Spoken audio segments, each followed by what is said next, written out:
काय बाबा मला 10 रुपयाला जायचं होतं, माझ्या बायकोने चांगलं मला कामाला लावलं. काय म्हणला भाऊ तुला 90 मारायला जायचं होतं?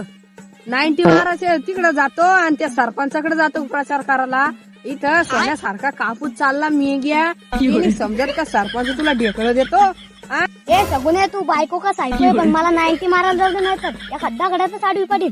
म्हणून राहिला जास्त शिल्लक बोल राहिला, काय मस्ती आला खाऊन जास्त मला ते भाकरात बंद करेल आणि ते 90 पिऊन काय एनर्जी मिळते का? मुत तू म्हशीचा, अरे म्हशीचा मूत पी 90 पिऊस कर, एवढं पौष्टिक उलई आणि लगे एका झोंक्यात आडू पाडतो. अरे तुला असं सुकेल काडीवाणी वाळू घालीन मी बिना भाकरीचं. मैं गरीब हूँ. मैं बाबा टिल्लू. अहो काय वहिनी, मी पुरा गावात शोधलं तुम्हाला. तुमच्या घरी बी काळं कुत्र नाही काय गरीबाकडे लक्ष असून द्या काही गरीबाकडे नाही. सरपंच यंदा तुम्हाला मतदान नाही. तुम्ही गावाचा काय प्रचार केला?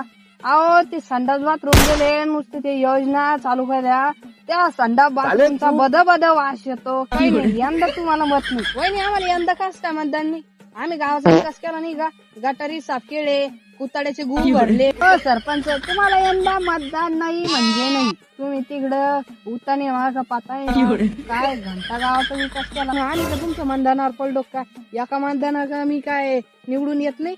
अरे जाय रे सरपंच मुसावानी तोंडाच्या मतदान मागणाला मी तुम्हाला डोकं खराब करू नाही देतो. या म्हाताऱ्यानं माझ्या नवऱ्यानं बी डोकं खाल्लं, तू डोकं खायला लागा. देऊ तुला दाखवू की इंगा सगुनी आता मारी ना तुला बहनचोद. यंदा बोलू नका, त्यांच्या घरात.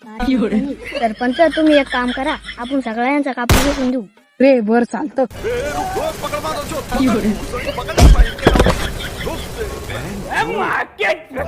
ये क्या बक रहे हो मादरचोद? खत्म.